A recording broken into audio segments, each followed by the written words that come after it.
ఆత్మయ్య అనే పాట ఎంత పాపులర్ రావాల్సింది. కనీసం వారానికి ఒకసారి వింటాను నేను, చాలా ఇష్టం. ఆ సినిమాలో నాగేశ్వరరావు యేసుగా వారిద్దరి మధ్య చిత్రీకరణ ఇప్పుడు పాటలు మనం వినలేము, చూడలేము. అంటే లిటరేచర్ వలన మనం చాలా రాష్ట్ర ప్రజలు మన దుఃఖమే మనందరినీ మనం చేయగలిగాం. మన భావోద్వేగం మనందరి భావోద్వేగం శ్రీశ్రీ ఏం చేశాడు, మనందరి భావోద్వేగం మన భావోద్వేగంగా మార్చి ఒక నగరికి ప్రభావితం చేశాడు. మనం అందరం రాసే కవితలు ఇంకా 50-60% ఉన్న శ్రమజీవులకు అర్థమయ్యే పని మనం చేయడం. చదివే కవితలు తీసుకెళ్ళి ఊళ్ళో శ్రమజీవులు కూర్చోబెట్టి చదివితే వాళ్ళకి మరి ఎందుకు రాస్తున్నట్లు మీరు అన్నారు? నేను కూడా చిన్నపాటి కవిలే. ఎందుకు రాస్తున్నట్లు మనందరం అంటే మన పర్పస్, మన మధ్య తరగతి. ఈ మధ్య తరగతి జీవులు సమాజాన్ని మార్చగలిగిన శక్తి, ప్రభావం వేయగలిగిన ఎవరి మీద ప్రభావం? మధ్య తరగతి మీద ప్రభావం.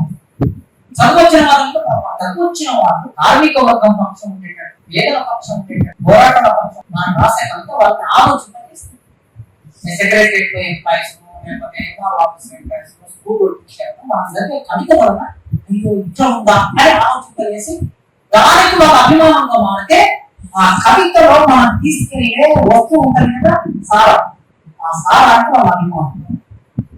ఆ పని మనం చేయగలుగుతాం. మధ్య చెట్లు కొద్ది ఆమె చెట్లు 20-22 మంది సంబంధించి అన్ని చోట్ల యూనివర్సిటీలో పిల్లలు తీరండి. ఇక్కడ పోతున్నాం మన దగ్గర 5,000 మంది రాస్తున్నారు arts college entrance, arts college 40 సీట్ల కోసం.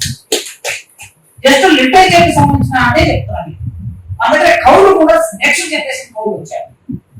పాట గద్దర్ లాంటి పాట రాయగలిగే ఒక 1000 మంది పాట రచయితలు తెలంగాణలో ఉన్నారు. 1000 మంది అంత సాధికారికంగా పాట రాయగలిగారు. కవిత్వం రాయగలిగే వాళ్ళు కూడా అట్లే ఉన్నారు. అక్కడి సమాజంలో వచ్చిన మార్పు, పోరాటాలు లేనితనం, స్పందన లేనితనం, లిటరేచర్ లేనితనం ఇప్పుడు మనం చూస్తున్నాం. తెలంగాణ సమాజంలో కూడా ఇది అతి తొందరగా వస్తారు. దాన్ని రాకుండా ఉండాలంటే మనం కాస్త జాగ్రత్తతో ఉండాలి. అందుకే నేను కూడా ఆలోచిస్తున్నాం. మొన్న రిక్రూట్మెంట్ ఫంక్షన్ వెళ్తే చెప్పారు, మీరు అన్ని వదిలేసి రిటైర్డ్ అయిన టీచర్ అందరూ కొన్ని గ్రామాలను పేరెంట్స్ పర్సెప్షన్ మారిపోయింది. కింద నుంచి పై వరకు మారి పేరెంట్స్ ఏ పర్సెప్షన్ మారిందంటే ప్రభుత్వ పాఠశాలలో చదువు ఉండదు, మా పిల్లల్ని అందులో చేర్పిస్తే చదువు రాదు అని ఒక భావన వచ్చేసి ఈ భావాన్ని తొలగించవలసిన బాధ్యత ప్రాక్టికల్ గా తొలగించాలి. ఒక 10 మంది రిటైర్డ్ టీచర్ నమూనాగా ఒక 4 గ్రామాలు తీసుకోండి. ఒక్కొక్క గ్రామంలో ఇద్దరు మీరు అందులో ఉంటారు. మన టీచర్లు ఉంటారు, అక్కడ మన సంఘం ఉంటారు, ఆ ఊరిలో సంఘం సభ్యులతో ఉంటారు. మీరు ఇద్దరు 4 కాన్సన్ట్రేట్ చేసి ఒక 5 ఏళ్ళు పెట్టుకుందాం. ఆ గ్రామంలో ఉన్న పిల్లలు ప్రైవేట్ పాఠశాలకు వెళ్తున్న పిల్లలు తక్కువ ఒక కుటుంబం 2 పిల్లలు ప్రైవేట్ పాఠశాలకు పంపిస్తే 50,000 ఖర్చు చేస్తుంది. చాలా తక్కువ చెప్తున్నా, సాయంత్రం 50,000 ఖర్చు చేస్తే ఒక కుటుంబం, ఒక గ్రామంలో ఒక పేద కుటుంబం 50,000 ఖర్చు చేయడం అనేది చిన్న విషయం కాదు, చాలా పెద్ద విషయం. వాళ్ళ మీద చాలా భారం. ఆ పిల్లలు అక్కడికి వెళ్ళకుండా ఆ కుటుంబాన్ని కన్విన్స్ చేసి మేము చెప్తాం పాఠం, మీ పిల్లలు ఆ ప్రైవేట్ పాఠశాలలో ఏ ఇంగ్లీష్ చెప్తున్నారు, ఆ ప్రైవేట్ పాఠశాలలో ఏ మ్యాథ్స్ బాగా చెప్తున్నారు, అంతకన్నా బాగా మేము ఇన్ని పరీక్ష రాసి వచ్చాము. బిఎస్సి పరీక్ష రాస్తే ఇక్కడ మా భువనేశ్వర్ బిఎస్సి ఎగ్జామ్ రాస్తే ఒక పోస్ట్ పడితే ఎంతమంది రాస్తారు?